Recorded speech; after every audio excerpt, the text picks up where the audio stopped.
सबका धन्यवाद देती हूँ कि आपने हमारे यूट्यूब और स्पॉटिफाई चैनल्स को लाइक, शेयर, सब्सक्राइब किया और वहाँ आपने अपने सुझाव और अपने स्टेटमेंट्स, कमेंट्स लिखे। आज हम भावार्थ रत्नाकर से फिर एक सुंदर रत्न लेकर आए हैं चंद्रशेखर शर्मा जी के साथ। सर, आपका अभिनंदन और प्रणाम। नमस्ते बेटा। सर, आपने जो आज एक बहुत सुंदर एक रत्न भावार्थ रत्नाकर से लिया है, जो राहु केतु के साथ उसके बारे में बताता है सर, तो उस पर आप थोड़ा सा तो देखिए, वो श्लोक आप पहले इनको दिखाइए ताकि हमारे हिंदी भाषिक तो उसको समझ ही जाएंगे, अंग्रेजी वाले भी समझेंगे। नीचे शायद उसका ट्रांसलिटरेशन दिया है। सप्तमस्तः सहिके जाते न निपुणो भवेत्, यानी सप्तम भाव में स्थित यदि सहिके यानी सिहिका का पुत्र है ना राहु, तो इसलिए उसको सहिके बोलते हैं। तो जिस जातक के सप्तम भाव में राहु बैठा हो वो निपुण होता है। और आगे कहते हैं सप्तमस्थो यदि ध्वज, ध्वज, शिखी आदि ये नाम केतु के हैं। धूर्ते इति कथ्यते, है ना। तो यदि सप्तम भाव में यदि केतु बैठा है तो उसकी जो भार्या है वो धूर्त है, ऐसा कहा जाता है। अब यहाँ पे हमको संस्कृत शब्दों के जरा गहराई में जाना जरूरी है। देखिए, राहु जो है ये किसी भी चीज को ज्यादा डीप में समझने की उसमें क्षमता रहती है। वो वल्मीक में रहता है। वल्मीक यानी ये सांप की बाम्बी वगैरह जिसको बोलते हैं, हम वारू बोलते हैं मराठी में, तो हर हर जगह अलग अलग एंट हिल्स बोलते हैं अंग्रेजी में। उसके अंदर रहता है, ऐसा कहा गया है। इसका मतलब किसी भी चीज में जहां कुछ समझता नहीं है वहां जाने की उसकी क्षमता होती है। क्योंकि मेरे ख्याल से बृहद जातक में, बृहद संहिता में कहा है, और ऐसा भी जो अच्छी खेती करते हैं उनको मालूम है कि जहां भी सांप की या दीमक की बाम्बी होगी वहां से 100 फीट के अंतर में पानी रहेगा कभी, क्योंकि वो पानी ढूंढते हुए नीचे जाते हैं। फिर सांप वहां जाके अपना कब्जा कर लेता है। वो तालिबान के समान है ना, तो वो कब्जा कर लेता है उसके दूसरे की, खुद नहीं बनाता सांप, वो दूसरे की इसमें आ जाता है। वो ठंडे पानी के लिए जाते हैं। राहु को इसलिए फणींद्र कहा गया है, इसका अर्थ नाग कहा गया है। तो ये अंदर जाता है, मतलब ये जहां कुछ नहीं दिखता वहां इसको समझता है। अब ऐसा समझने के बाद में इसका ये उपयोग क्या करेगा। यहाँ देखिए, लग्न और सप्तम भाव में ही बोला गया है, इसका मतलब उल्टा होता है, आप पहले ही समझ लेना चाहिए, है ना। जब वो राहु लग्न में होगा तो क्या होगा, और केतु समझो लग्न में होगा तो क्या होगा, इसको आपको समझना पड़ेगा, या क्योंकि इससे थोड़ा सा भिन्न हो जाता है, परंतु मतलब एक ही कि ये किसी भी चीज का शक लेना और फिर उसके जरिए कुछ तो भी पाना। क्योंकि सप्तम भाव हम समझते हैं कि ये व्यवहार का या व्यवसाय का भी भाव है। तो ये व्यवसाय कैसा करेगा, उसके बुद्धि से कुछ न कुछ चीजों को ढूंढ के उसका अर्थ निकाल के उसका ये व्यवसाय कर सकता है। फिर राहु ये शनि के समान है ना। हम बोलते हैं मंदवत राहु कुजवत केतु जी। शनि को सप्तम भाव में दिग्बल प्राप्त हो जाता है। हाँ। राहु वहां पर बैठने पे नैसर्गिक है कि उसको दिग्बल प्राप्त होता है। शनि की भी आदत यह है कि जहां वो बली रहता है, बलवान रहता है, तो वहां पर वो कम तकलीफ देता है ना। और यदि वो क्षीण है तो वो ज्यादा तकलीफ देता है। अब ये हमारे नैसर्गिक कुंडली की 7वीं राशि है, ये तुला राशि है। तुला राशि में शनि उच्च का रहता है, ये मैंने बताने की जरूरत नहीं। तो ये अभी ये सप्तम में आ गया, अब ये शक्तिशाली हो गया, कुछ तो भी देगा। ये क्या देगा, तो व्यवसाय या जो भी एक काम करेगा उसमें किसी चीज में गहन अंदर जाके उसको समझ के फिर काम करने की आदत होगी, इसलिए उसको निपुण बोला गया है। निपुण का मतलब एक्सपर्ट, जिसका बहुत ज्यादा कौशल्य जिसमें है। ये कौशल्य ऐसा नहीं आता। हम सीखते सभी लोग एक कक्षा में एक ही प्रोफेसर से सीखते हैं, अलग अलग मार्क मिलते हैं, है ना। कुछ लोग रिसर्च में जाते हैं। इनके राहु कभी भी देखना, ये अभी सप्तम भाव में बैठा। फिर राहु को ऐसा कहा गया ये अपने से सप्तम भाव पे भी अपना थोड़ा प्रभाव डालता है, पूरा नहीं डालता, थोड़ा डालता है। तो इसका जो स्वभाव है ये किसी भी चीज के गहराई में जाने का रहता है, और गहराई में जाने के बाद में आपको ज्ञान प्राप्त होता है। तो ज्ञान प्राप्त होने की वजह से आप उसमें सक्सेसफुल होते हैं, इसलिए उसको निपुण बोला गया है। जैसा कि मोहिनी तो दिखी सबको, है ना, अमृत लेके जा भी रही थी, तो इसको मालूम था कि ये सब ऐसे मूर्ख पड़े मेरे भाषा में सही नहीं है, भगवान की बातें कर रहे हैं, हम राक्षसों की भी कर रहे हैं। ये जब देव का रूप धारण करके बैठ गया, किसी को भी नहीं समझा कि यहाँ बैठा है, क्योंकि इसको समझा क्या हो रहा है, तो वो निपुण था। जी, वो एब्सोल्युटली। अर्धकायम हाँ, महावीर्यम बोलते हैं, वो राक्षसों का चंद्रादित्य सेनापति था। विमर्दनम, हाँ, जिंदगी का तो घर बोल वो और चंद्र और सूर्य ही उसको केवल समझ सके। सकते इसका कारण हम सूर्य को शिव समझते हैं, चंद्र को पार्वती समझते हैं, ये दोनों जब इकट्ठा आते हैं उसको ज्ञान बोलते हैं। तो इसलिए ज्ञानी ही उसको समझ सकता है, ऐसा कोई आसान नहीं समझ सकता, क्योंकि ये खुद ही बाकी को समझता है। इसको समझ के ये मोहिनी लफड़ा है, ये है नहीं, ये कुछ तो गड़बड़ है यहाँ पे। तो इस कारण ये निपुणता उसमें आ जाती है। अब केतु जब सप्तम में जाता है तो भार्या धूर्त होती है, ऐसा कहा गया है।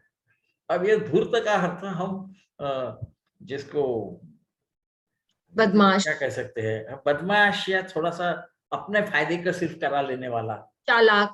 धूर्तता से चालाक, अति चालाक, श्रूड अंग्रेजी में जिसको बोलते हैं, ऐसा समझते हैं।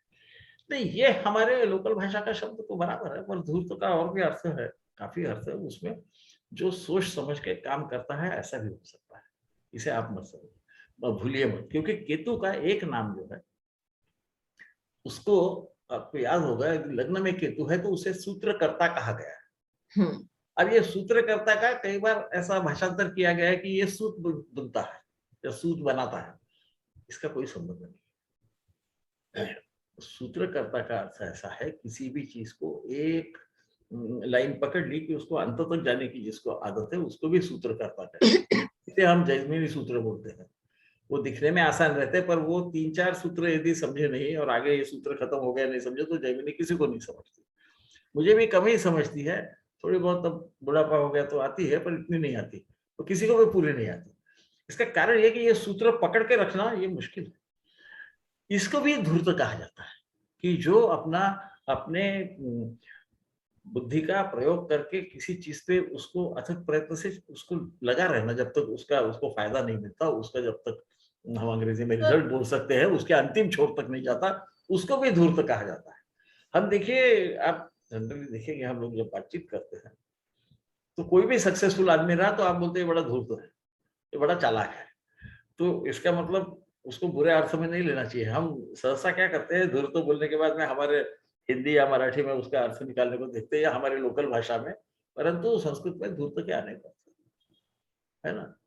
तो सर वो व्यक्ति, धी से वो धूर्त आया, धी में बुद्धि है, इसे न भूलिए। तो ऐसा है कि क्योंकि वहां फिर राहु ऊपर चला जाएगा। जी सर, सप्तम में यदि केतु होगा तो राहु ऊपर जाएगा, राहु ऊपर होने के बाद में ये जो शक लेने का स्वभाव है, ये वो जातक में चला जाएगा।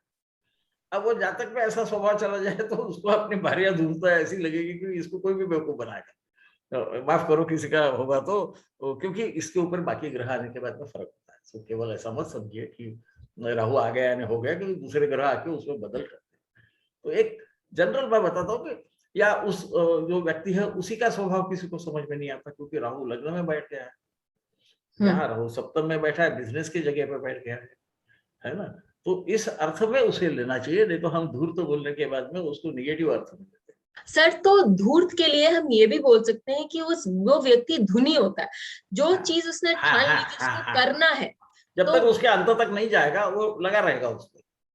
हम्म, अब वो किस प्रकार से रहेगा, किस प्रमाण में रहेगा, ये सब अलग बातें हैं, क्योंकि ये बाकी भी ग्रह, बाकी हमारे 8 ग्रह 7 ग्रह जो है वो काम करते रहते हैं, परंतु एक जनरल आपको ख्याल में आएगा, ये यदि किसी काम पे लग जाएंगे वो काम को अंतिम छोर तक ले जाने की उनकी सहसा एक प्रवृत्ति रहेगी, ये तो ये पक्का है। हाँ, उसको हम धूर्त बोलते हैं, पर ये धूर्त वगैरह जो शब्द है ये सब भी शब्द से आते हैं, इसको बुद्धि भी बोला जाता है, हम उसको भूल जाते हैं, है ना।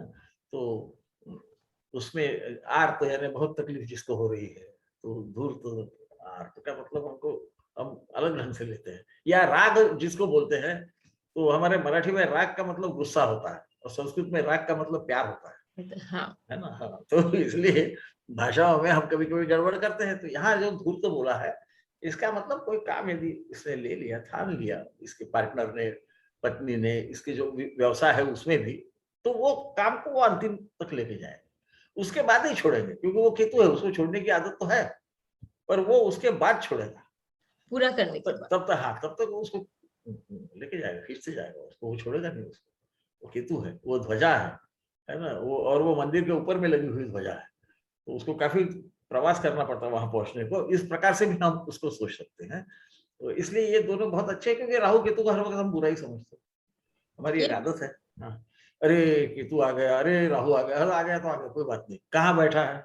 इसीलिए भावार्थ रत्नाकर की उनसे भाव में बैठ के उसका एकदम स्वभाव बदल जाता है, किसी भाव में जाके वो दूसरा ही परिणाम दे देता है, क्योंकि भाव के आधार से ग्रह अपना परिणाम देते हैं, खुद का देते हैं। इस अर्थ में इसे हम समझे तो अच्छा होगा। सर तो ये इसीलिए बहुत सुंदर रत्नाकर है। विवरण, हाँ, बहुत अच्छा। सुंदर विवरण, क्योंकि राहु केतु को जनरली हम लोग हाँ, हाँ, हाँ। नेगेटिव लेते हैं। Negative, negative, negative. राहु की दशा आ गई, अब मेरा क्या होगा, है ना? और उसमें उसमें इसकी बढ़ोतरी होती है। हाँ तो फिर संभ्रम की परिस्थिति में आ जाता है। मैंने ज्योतिषी में कई बार संभ्रम पे पढ़ा, मैं उनको बोलता ये फॉर्मूला मत लगाओ, ये एक हम जिसको बोलते हैं लॉजिकल तर्क शुद्ध शास्त्र है, तो तर्क को बराबर ले जाइए और फिर उस हिसाब से देखो तो सभी ग्रह अच्छे ही है, नहीं तो हम पूजा नहीं करते, सभी दशाएं अच्छी है।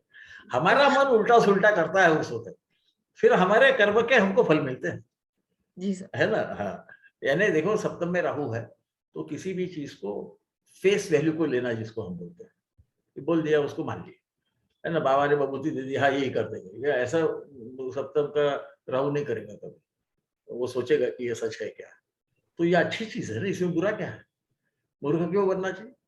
तो मैं बोलता हूँ कि वो सस्पिशियस रहता है, तो सस्पिशियस का बुरे अर्थ से नहीं, शंका शंका आती है उसको, शंका का मतलब वो ऊपर के आवरण से उसके चक्कर में नहीं पड़ता, वो उसको अंदर जाके देखेगा कि सच है क्या ये, तो फिर मानेगा। तो इस अर्थ में राहु को लेके तो हमको बहुत उसके अच्छे फल मिलते हैं, हर ग्रह अच्छे फल देता है, ऐसा कुछ नहीं है। तो केतु भी थैंक करता है, केतु भी करता है ऐसा। Thank you so much sir, ये बहुत सुंदर आपने विवरण दिया और हमको ये समझ में भी आया, रीजन समझ में आया कि राहु हमें 7th हाउस में अच्छे क्यों? फल देने में सक्षम है, बहुत सुंदर है। और केतु भी 7th हाउस में धूर्त यानी कि धुनी का भी मतलब है, वो भी हमें बहुत सुंदर रिजल्ट्स देते हैं। भावार्थ रत्नाकर में बहुत सारे ऐसे श्लोक हैं जिनके जो मतलब यदि हम सीखना चाहें तो हमें एस्ट्रोलॉजी के बहुत सारे राज समझ में आएंगे। हमारा कोर्स सर के साथ निरंतर भावार्थ रत्नाकर को लेकर चलता रहता है। यदि आप इंटरेस्टेड हैं, हमें लिखिए, हमसे संपर्क करें। हमारे वेबसाइट पर भी आप इसके डिटेल्स प्राप्त कर सकते हैं या व्हाट्सएप पर भी आप हमें संपर्क कर सकते हैं। Thank you so much sir, आप नमस्ते। सबका धन्यवाद। फिर मिलेंगे, Please hit तब the तक bell के लिए icon for fresh updates. Don't forget to like, share, and comment on the videos, and please subscribe to our channel.